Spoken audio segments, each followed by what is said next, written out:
परमात्मा ऐसा है, कुछ ना आता है ना जाता है, तो हमें क्या फायदा फिर।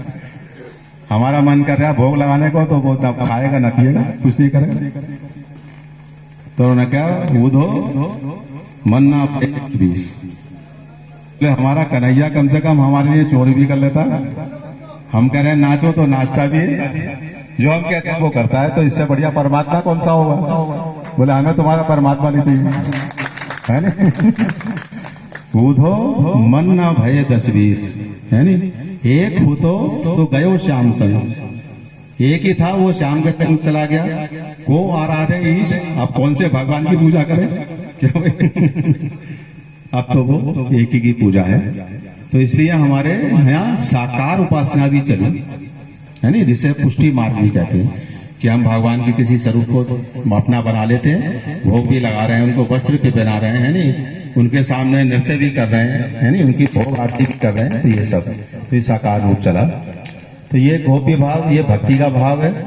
और जो आज सदगुरुदेव जन्मोत्सव पे हम इकट्ठा हुए, तो गुरु कहते हैं ना, भगवान का मार्ग दिखाता है, भगवान तक पहुंचाता है गुरु।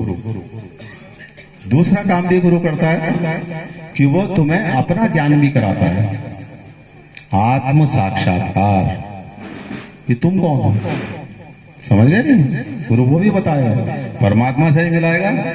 तो पहले कहा गया है कि पहले गॉड रियलाइजेशन होगा, पहले परमात्मा का साक्षात्कार होगा, और उसके बाद क्या होगा, सेल्फ रियलाइजेशन, फिर अपना साक्षात्कार होगा। अपना साक्षात्कार क्या, कि जो वो है वही हम हैं। इसको कहते हैं योग में सांख्य योग, कि जो वो ब्रह्म है उसी ब्रह्म से हम भी उत्पन्न है। तो ब्रह्म बन के ब्रह्म की उपासना करें, ये दर्शन है। ये आसानी से समझ नहीं आता। तो भक्त लोग कहते हैं तुम अपने वेद पुराण अलग रखो, हमें तो भगवान की भक्ति करनी है, राधे राधे रटना है, कृष्ण कृष्ण रटना है, राम राम रटना है। तो इसलिए भक्ति से भी वहीं पहुंच जाओगे, दर्शन से ही पहुंच जाओगे। तो एक नीरस रास्ता हो गया, पहुंच तो वहीं जाओगे। निराकार की उपासना करोगे तो पहुंच जाओगे, लेकिन क्या हो गया, अब आनंद नहीं आ रहा। और दूसरा भक्ति की उपासना है, उसमें सारे भाव हैं, दास्य भाव भी है, सखा भाव भी है ना, सब भाव है उसका। तो वो सबसे अच्छा रास्ता है। तो गुरु तुम्हें भी अपना रियलाइजेशन कराता है।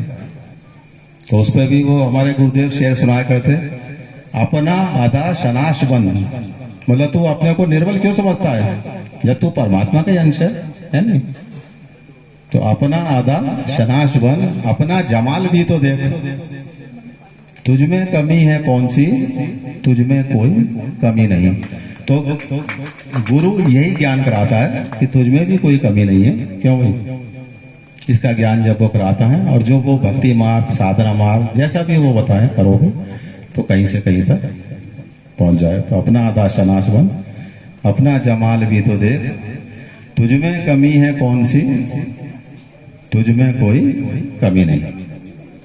तो धीरे धीरे अनेकों भक्ति की अवस्थाएं भी आती हैं, बहुत सारी हैं। अब एक उसमें कथा भी आती है, कल सुनाएंगे। फिर वो है ना, यही आत्म साक्षात्कार के तुम कौन हो। समय क्या हुआ, सुना एक छोटी सी कहानी।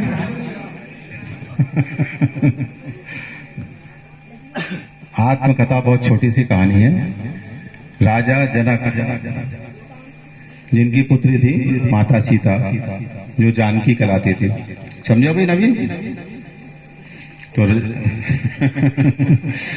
तो राजा जनक क्या कहलाते थे, विधे।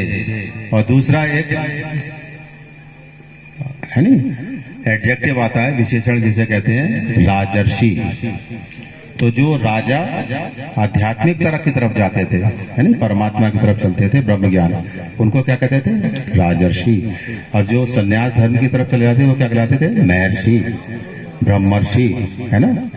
राजर्षि हुए राजा जनक, है नी, ऐसे राजा अम्बरीश, ये सब क्या हुए, राजर्षि, ये सब राजर्षि हुए। तो राजा जनक विदेह, विदेह माने देह होते भी देह के अंदर आसक्ति नहीं। देह तो है लेकिन आसक्ति नहीं। तो हमारे गुरुदेव समझे भाई अमन, अगर मच्छर भी काट जाता था तो फौरन कहते लाओ डिटॉल लगाओ। तो हम मच्छर काट गया बोले डिटॉल लगाओ कहीं वो इन्फेक्शन ना हो जाए। तो हम हंसी बनाते थे। मैंने कहा आप जरा से मच्छर काटने से डिटॉल लगा। तो गुरु क्या है कि साधारण रूप में भी आपको ज्ञान देगा। समझो भी मिश्रा जी, साधारण रूप में भी ज्ञान दे देगा। बोले अरे तुम समझते नहीं हो, देह को भी सुरक्षित रखना जरूरी है। देह से ही सांसारिक कार्य करोगे या निराकार होकर करोगे बताओ। बोले इसी देह से भक्ति भी होगी। तो मैंने कहा देह तो ये नाशवान है, तो नष्ट हो जाएगा। बोले अच्छा चलो तुम्हें दर्शन से समझाते हैं। दर्शन से, फिलॉसफी जिसे कहते हैं। बोले इस देह के अंदर कौन निवास करता है? हमने क्या जीवात्मा? बोले और एक पड़ोसी और है उसका, एक जीवात्मा का एक पड़ोसी और है। तो अब हम थोड़ी देर सोचने लगे, फिर बोले मैं बताता हूं, परमात्मा इस देह के अंदर दोनों रहते हैं और दोनों पड़ोसी हैं, एक दूसरे को नहीं जानते। जीवात्मा भी इसी में है तुम्हारे शरीर में, और परमात्मा भी क्यों भाई अमन तुम्हारे शरीर में है, दोनों हैं। जीवात्मा वो जो तुम कर्म करते आ रहे हो अनेकों जन्मों से, उससे तुम्हारा भाग्य बनेगा। जैसे अगर ये शरीर वर्तमान छूट गया तो दूसरा शरीर धारण करोगे। अर्जुन को गीता में तो बनाया था कि ये देह खत्म होगी, तू नहीं खत्म होगा। तू तो